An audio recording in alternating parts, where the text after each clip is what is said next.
They say some paintings are more than just art.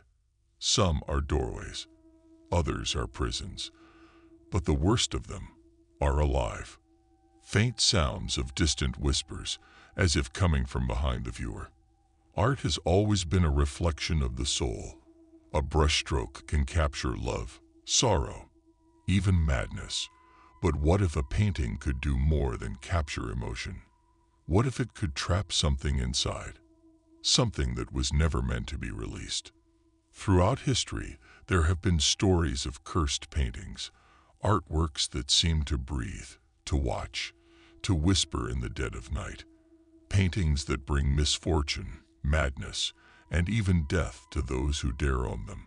Some dismiss these tales as mere superstition, but others know better. Tonight, we unveil one of the most terrifying cases of all. A painting so sinister that its previous owners either disappeared or met unspeakable ends. A painting that has been hidden away, locked behind iron doors, for fear of what it might unleash. But first, we must ask, who created this accursed masterpiece? And what unspeakable horrors are woven into its canvas? Tension builds. The music intensifies, then abruptly cuts to silence. Because once you learn the truth, you may never look at a painting the same way again. A dimly lit room. The sound of a distant thunderstorm rumbles as an old, yellowed parchment slowly unfurls on screen. Faint scratches echo in the background, as if something is moving just out of sight. Every legend has an origin. Every curse, a beginning. The story of this cursed painting begins in the late 1700s, deep within the heart of Eastern Europe. A reclusive artist named Gregor Alcave was known for his disturbingly lifelike portraits.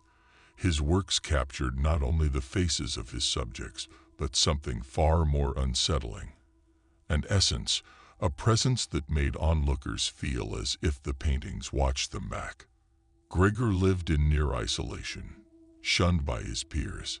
His subjects, many of whom were noblemen, merchants, and scholars, would vanish mysteriously within months of sitting for him. Rumors spread that his portraits were not mere paintings, but prisons that held the souls of those unfortunate enough to be captured on his canvas.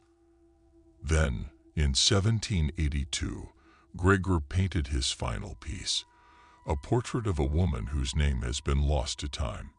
Some say she was his lover. Others believe she was something far worse. Witnesses claimed the painting was so unnervingly real that her eyes followed them wherever they moved. Some even swore they saw her lips twitch, as if on the verge of speech. Shortly after completing the painting, Gregor was found dead in his home. His body was discovered in front of the canvas, his face contorted in an expression of sheer, unspeakable terror. His hands were shredded, as though he had clawed at his own eyes. And the painting, it was untouched, pristine, except for one detail. The woman in the painting was now smiling. Thunder crashes. The candlelight flickers violently before the screen fades to black. From that day forward, the painting passed from owner to owner. Each met a grim fate: suicides, disappearances, gruesome accidents. Some who merely looked at the painting claimed to hear whispers, see movements just beyond their vision. One man even swore the woman blinked.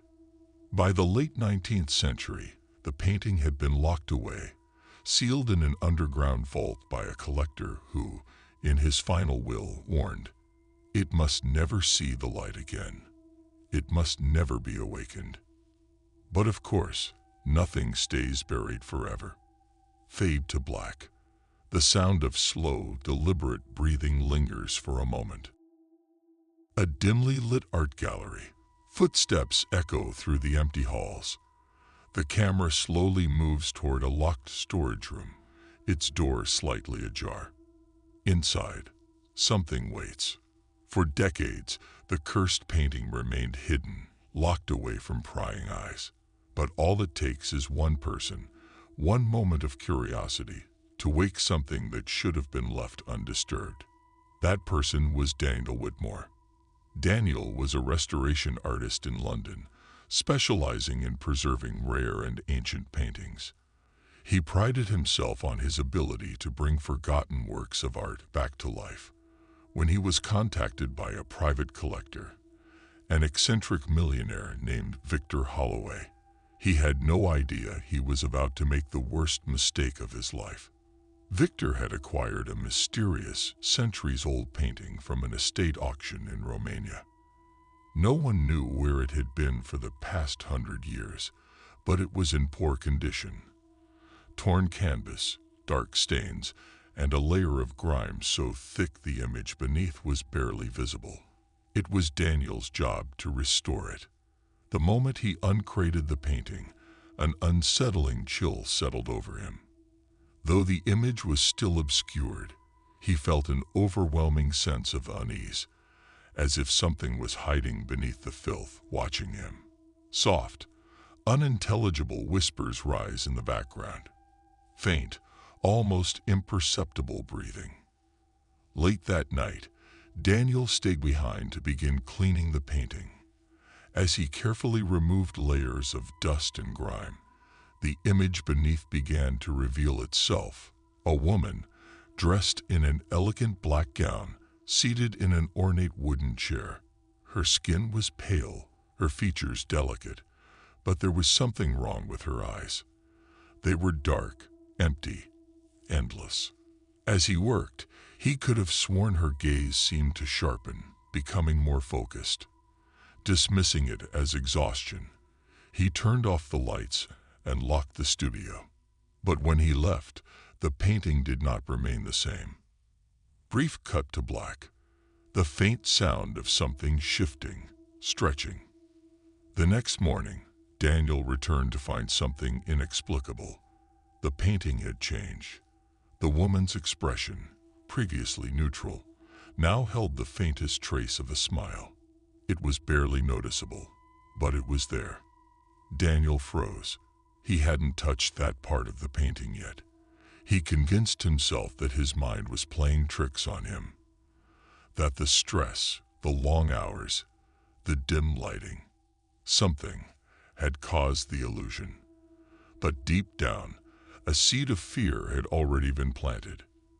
That night, he had his first nightmare. He dreamt he was in the studio, alone, standing before the painting. The woman's face was no longer calm. Her smile had widened, stretching too far, too unnaturally. Her lips parted, revealing teeth too sharp to belong to a human. He tried to move, to look away, but his body was frozen. Then she blinked. A whisper slithered through the darkness. "I see you." Daniel awoke with a gasp, drenched in sweat. The air in his room was suffocating, thick with something unseen. He felt watched. The feeling did not leave him, not even when the sun rose. And when he returned to the studio the next morning, the woman's smile had grown wider, cut to black. The sound of slow, deliberate laughter, soft at first, then rising into a distorted, unnatural cackle. A flickering light bulb hums in the studio. Shadows stretch unnaturally across the walls. The painting stands in the center of the room, its presence almost too heavy, like something lurking just beneath its surface. Daniel stared at the painting, his breath shallow. The woman's smile, it was unmistakably wider. He knew it had changed, but no one else had touched it. His hands trembled as he reached out, fingers costing over the dry, cracked paint. It was impossible. Paintings don't just change. The air in the studio had grown thick, stale, wrong. The longer he looked, the more he swore her eyes had darkened, the pupils dilating as if drinking in his fear. Then there was a sound, a soft, deliberate tap against the glass of the studio window. Tap, tap, tap. Daniel's heart pounded. The studio was on the second floor. There was no balcony, no ledge, no way for anyone to be outside. Slowly, stiffly, he turned his head toward the window. A shadow. No form, no figure, just a smear of darkness, pressed against the glass as if trying to seep through. His breath hitched. The room seemed to tilt, and in that brief moment of disorientation, something whispered behind him. Daniel. The voice was not human. It was stretched, warped, like a choir of voices speaking at once. His blood ran cold. Whipping around, he found himself face to face with the painting. The woman's gaze, once vacant, was now locked onto his, and for the first time, he was sure of it, her lips had parted. A sliver of teeth peeked from the darkness of her mouth. Daniel stumbled backward, knocking over a jar of brushes.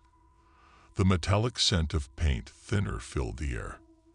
The moment his foot hit the floor, the whispers exploded into a chorus of voices, overlapping, overlapping, overlapping. Let me out. Look at me. You brought me back. The lights flickered violently. The shadows stretched. And then, silence. The room was still. Daniel's chest rose and fell in ragged gasps. Slowly, he looked back at the painting. The woman's face was still. Her smile was unchanged. But something new had appeared on the canvas. A single fingerprint, smudged against the edge of the frame. Not a painted fingerprint, a real one. Daniel fled the studio. That night, the nightmare returned. This time, he wasn't frozen. He could move, but not the way he wanted to. His body was stiff, his limbs moving in jerky, unnatural motions, as if something else was controlling him. The painting was there, looming in front of him, the woman's mouth fully open now. A black void stretched where her throat should have been, something shifting inside it. Then he realized his feet weren't touching the ground. He was being pulled into the canvas. Daniel tried to scream, but the moment he opened his mouth, the darkness swallowed him whole. He woke up gasping, hands clutching at his sheets. His apartment was suffocatingly silent. But the moment he sat up, his stomach dropped. His hands, his fingers were streaked with black paint, and on the far side of his room, leaning against the wall, the painting was there. Black screen, the faint sound of a slow, distorted breath, then silence. A dimly lit apartment. The air is thick, suffocating. The painting leans against the wall, its presence wrong, like a living thing. The woman's smile is now grotesquely wide, almost eager. Daniel's breath came in short, panicked bursts. The painting was here, in his apartment. He hadn't taken it from the studio. He knew he hadn't. Slowly, he pushed himself up from the bed, his legs trembling. He had to get rid of it. Now, shakily, he grabbed the painting, his fingers slick with sweat as he lifted it. The canvas was warm, too warm, as if something beneath the surface was breathing. He ignored the bile rising in his throat and staggered toward the kitchen. Fire. He needed fire. As he reached for a matchbox, something shifted in the room behind him. A floorboard creaked. Daniel froze. He wasn't alone. A whisper, soft as silk, brushed against the back of his neck. Don't. His entire body seized. The voice wasn't coming from the room. It was coming from the painting. His grip faltered. But before he could react, the apartment went black. The lights didn't flicker. They vanished, as if swallowed by something immense. The air became thick, pressing down on his chest, making it impossible to breathe. Then, movement. The sound of fabric shifting, of something stepping forward. Daniel turned, and she was there. Not in the painting, in the room. The woman, no, the thing, stood in the darkness, her face still obscured, but her teeth glinting like jagged glass. Her limbs were too long, her fingers stretched and thin, twitching as if learning how to move. And then she spoke. "You brought me back." A guttural, inhuman laugh rattled the walls, echoing inside his skull. His vision blurred, his body seized with an unnatural cold. The edges of the world distorted, curling inward like burnt paper. His mind screamed, but his body was no longer his own. The last thing Daniel saw before the darkness took him was the woman's grinning mouth, stretching wider and wider until it was all he could see. And then, nothing. The next morning, Daniel was gone. His apartment was locked from the inside. No signs of forced entry. No struggle. Nothing missing, except for the painting. The only thing left behind was a single black fingerprint smeared across his bedroom wall. Weeks later, the painting resurfaced. An anonymous collector acquired it at a private auction. When asked about its origins, the seller simply stated, it was found in an abandoned studio. No record of the previous owner. And the painting itself. The woman still sat in her chair, her dress pristine, her pale hands folded delicately in her lap. But something was different. For the first time in centuries, she was no longer alone. Seated beside her, frozen in silent horror, was Daniel, his mouth stretched open in a scream that would never end. Fade to black. A faint whisper lingers. "I see you." Black screen. A faint, rhythmic sound, like the slow, deliberate stroke of a paintbrush, echoes in the silence. They say art is eternal, that a masterpiece can capture not only the beauty of the world, but the essence of something far more elusive, something far more dangerous. Throughout history, cursed paintings have been whispered about in hushed tones. Some believe they are mere superstition, tales spun to thrill and terrify. But those who have seen them, those who have owned them, know better. The painting of the woman remains lost, hidden in the private collection of someone who does not yet understand the price of their possession. But it won't stay hidden forever. It never does. Perhaps one day, it will resurface again in a gallery, an estate sale, or hanging on the wall of an unsuspecting buyer who simply couldn't look away. So the next time you visit an art museum or come across an old forgotten painting in an antique shop, take a closer look.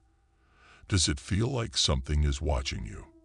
Do you feel a chill creeping up your spine, an itch at the back of your mind whispering that something is wrong? And if by some terrible chance, the painting's expression ever seems to change, walk away.